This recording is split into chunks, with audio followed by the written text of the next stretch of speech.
Hello, welcome to Family We've Got Your Back. I'm Michelle Christensen. I'm a family scientist, meaning I study the science of families and not how to cook or clean.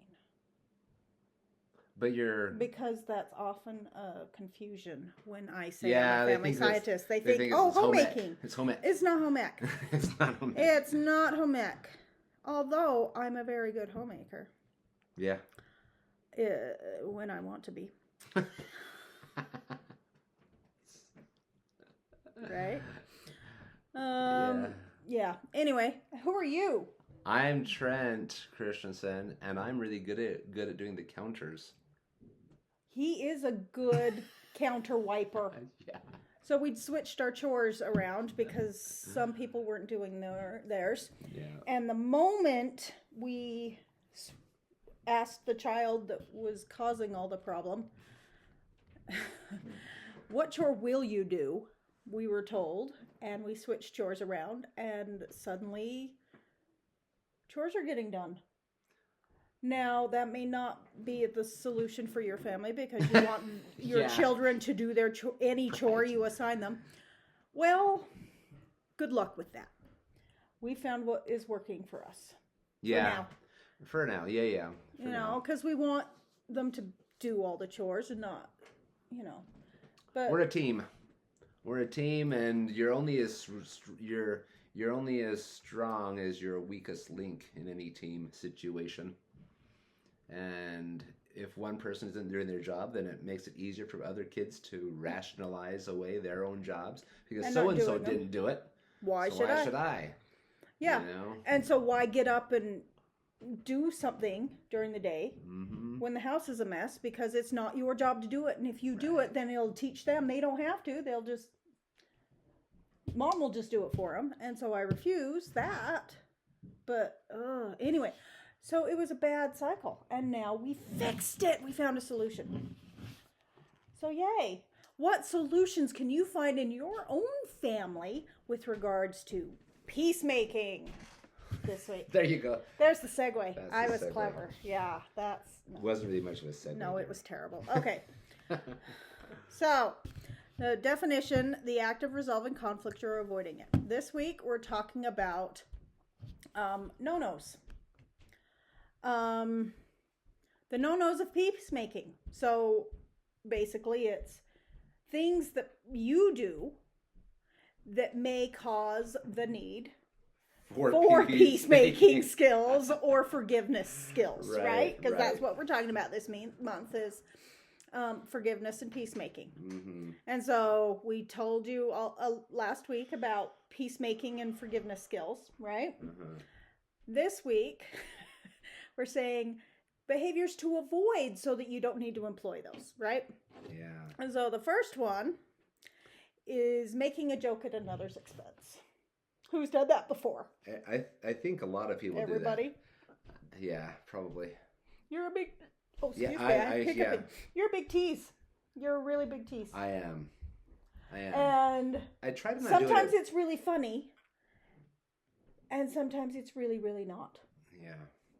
And so, especially when you do it to the dog. Because the dog doesn't get it. I'm not calling you out. I'm just saying... Well, it seems The like dog you are. doesn't have... No, I'm just saying the dog doesn't have peacemaking or forgiveness No. skills, right? No. So, pick your audience better. Yeah, that's true. So, yeah, sorry. I guess I did call you out. But that did. was not my intent. My intent was to say... nobody's perfect? I don't know what my intent was. Anyway, sorry. Spoke without thinking. I almost made a sly remark and then I considered it. Well done. Yeah. Way to employ wait 1 second. self-control. And Don't do it. You remember the line from You've Got Mail? Remorse zing them, inevitably- you zing them, and inevitably remorse follows. Yeah, that's a good... Yeah. Yeah. That's something everybody should take to heart. Yeah. Because you're like, ooh, I finally said what I meant got- to say in the yes. moment I meant to say it. And you were right. I felt terrible. Yeah. So, yeah, it's really, really bad.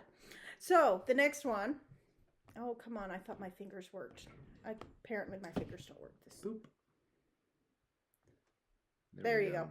Frequent sarcasm. Who has been guilty of this? So I told Michelle before we started this that as a high schooler, I was fairly sarcastic with my peers, and they were my friends. But that did prevent me from developing really, really strong relationships, and so even now when I see peers that I graduated with, and we're all still happy, but I was never the one that was necessarily invited to be part of the group. I could join the group, and I wasn't, you know what I mean? I wasn't just ostracized. Yeah, I wasn't ostracized, but I didn't really develop really strong friendships, and I think that part of that is associated with my sarcasm. But you know why? I think one of the reasons you didn't feel the need to develop that because I had is a huge because family. you had a huge family. He was the But- seventh of 7 brothers, and then 3 sisters, and then another brother. But by He the didn't time feel the need for more company. Well, but when I was a teenager, though, I mean, most of my older Right. brothers had moved out already. Right, so you did now need male so, companionship. Yeah, so as a youth, I didn't require it. In my pre-adolescent years, I didn't need it because I had awesome brothers and awesome sisters too. But then you hadn't developed the skills to acquire friendships because you didn't need to. No. They were insta. Yeah. And they loved you anyway. And you Yep. didn't have to make them like you. Okay, there you go. Anyway, so frequent sarcasm. Yeah. I'm guilty of this as well, and I have in recent years just tried to give it up. Yeah, it's a hard thing to break Not too. recent years, but once I became aware, I've worked really hard to not be obnoxious on purpose. Well, and Just the funny, the jab. It's not. It's. And it's super hard for me too, because I still even find myself. I teach at a middle school. Of course, he's going to be do sarcastic. middle schoolers do such silly things sometimes, and so even a subtle look, like, what?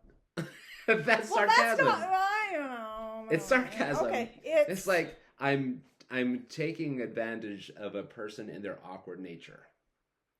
Well, calling them out most of on it- bad behavior is your job. Well, no, as a but teacher. it might not be bad behavior, is what I'm saying. Oh, you're It's just like kind of they're goofy. Oh, middle I schoolers see. are goofy, and I'm like, huh. And so sometimes I'll even find myself commenting to another student. I work at a middle school, and we have a sly joke between it, but I'm still making light of someone's uncomfort, maybe. Awkwardness, discomfort, and lack of social skills. And I, if they're really awkward, then I would never do that. But it's just barely passed. Exactly Acceptable. And it's funny, and kids laugh, but it still might be at their expense. Yeah. And it's not professional, really. No, it's really not. Work on that, I Mister. know. I'm going to be a principal someday. Okay. Yeah. Okay, wrong way. There. Okay, so the next one is thinking about what to say next instead of listening. So you're like, oh, I have a story about that same thing you're telling about. Instead of listening to their story, you jump in with the, Yeah. Yeah, people don't like that. No. People don't like that. What else? Listen. Just be that's a better tied listener. to that. Well, we have. And that then is not a different thing. Yeah. responding in anger. Responding in anger. You get mad, and instead of That's counting to not- 10 or taking a deep breath, or you're more intense than you intended. Like it comes out wrong. Like you're like, yes, and you say yes. You're like, oh. That's not what I meant. I meant like I was an aide in a classroom, and we had the substitute teacher. Like we had several aides, but the teacher was gone, and so, but she was my neighbor. She was our neighbor, and she said, "Oh, so do we do this?" And I said, no. And I meant, She meant no. I meant, no, we let them do it. Like, do we pick up after them? No. That was, yeah. That's not what I meant. So. You shall not do this. No. No, that's not what I meant. I meant, no, we let them do it. Yeah, that's what you meant. Yeah. I didn't mean to be so aggressive and angry. I just meant, I was answering quickly and it came out as an angry shout. Yeah. I just meant, no. Way too passionate. No, like a, oh, no. Like, oh, no, stop. And not a, no. It happens to everybody, okay? Yeah, it does. So just be careful with your immediate response. If you have trouble with blurting, pausing before you respond is always a good habit to get Yeah, it into. is. Anyway, interrupting. So it goes along with the not listening, but thinking about what you want to say next. That's a common cause of interrupting. I just did it. Sorry. I called him out the other day. I was saying something and he jumped in with his thought and I'm like, excuse me. And Which is not what you meant to say either. Well, I kind of did, but not so rude. Yeah. I was like, I'm speaking here. Yeah. Anyway, I was trying to complete a thought and you just totally interrupted me. I'm like, dude. Because it was kind of an important thing that we were discussing about goal setting for our kid and how we wanted to approach that in support of them. Right? We were making a plan on how to support our kids in their goal setting. And I was in the middle of a thought and he's like, oh, what about this? And I'm like, right? And I'm sure I've done it 1,000 more times to him than he's done it to me. But, yeah. And so I felt bad for calling him out the way I did. I should have said, hang on, let me finish my thought. That's what I should have said. Yeah. Now, a week later, I think of what I should have said. Oh, boy. But once again... Doesn't help when it's a week late. Anyway, go ahead. But if I had been more patient, the whole thing would have been avoided. Yeah, patience helps in avoiding these no-nos. Yeah. But anyway, so interrupting. Nobody likes to be interrupted. It makes them annoyed, at the very least. And I think that can be a hard one too, because we all feel like when we're in the moment and something dawns on us, we want to share it right then because we'll forget. We'll forget. Or what was my thought? or maybe we want to. I don't know if there's some kind of internal thing that says I want to distract them from their anxiousness and give them this tip. It might be. You might be thinking in the right frame of mind, right? You just want to be helpful, right? But you're often not.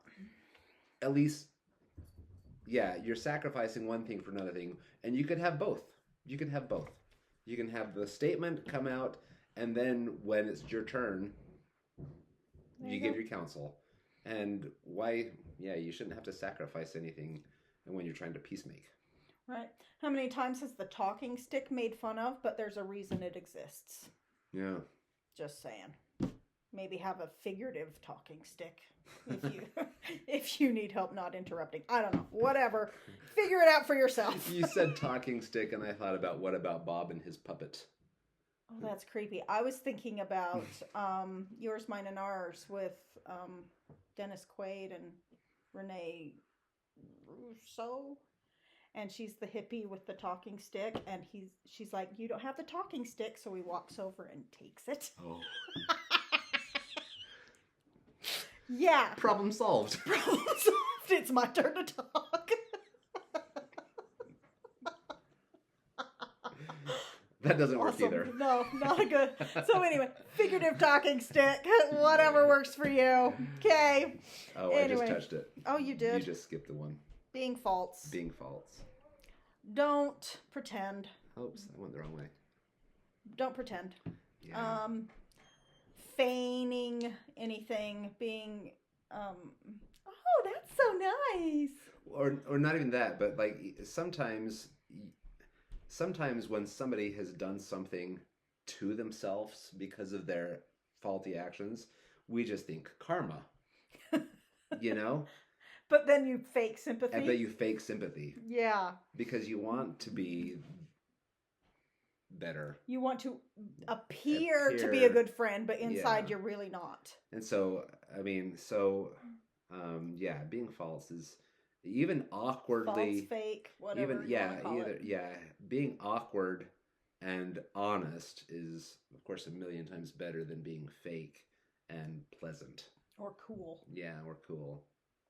It's like, what's the right thing? I don't know. It's up to the person. Right. But even then, it's like, you just do your best, right? And try not to cause offense. And, oh gosh. Hey, Sadie. Come here, girl. The dog just and just put her face right. Oh god. Yeah. Sorry, that freaked me out. I thought she was upstairs. That scared me. Well, she was, and then anyway, so don't. Yeah, be honest, be real, and don't pretend. Yeah. Affection or caring or interest in someone. Like if you want to have it, have it. Yeah. Find the compassion. Yeah. Somewhere in your heart, if this is a person that you actually have a relationship, there's going to be compassion involved for their frustration, and therefore good can come out of that. Yeah. Exactly. Yeah. You never truly benefit from fake or lies or falseness or just So our assignment this week is typical of our assignments. Analyze your behavior. Mm-hmm. That's what we're big proponents of, analyzing. And try to replace a no-no, like making fun of someone or sarcasm or fake listening, with peacemaking. We taught you about that last week, so if you need to remind yourself, watch last week's again, with a peacemaking strategy. Yeah. And they're kind of really simple, like listening. Yeah, and I know. Right? So try to be polite instead of rude. Then you won't have to employ peacemaking skills. Agreed. Unless they take it wrong, even if you're polite. Which you is can't human. help. You can't help, but you can still say, "I'm sorry that was not my intent. I'm sorry that was not my intent. I apologize." Anyway, okay. Good luck. Have a good week. Bye-bye.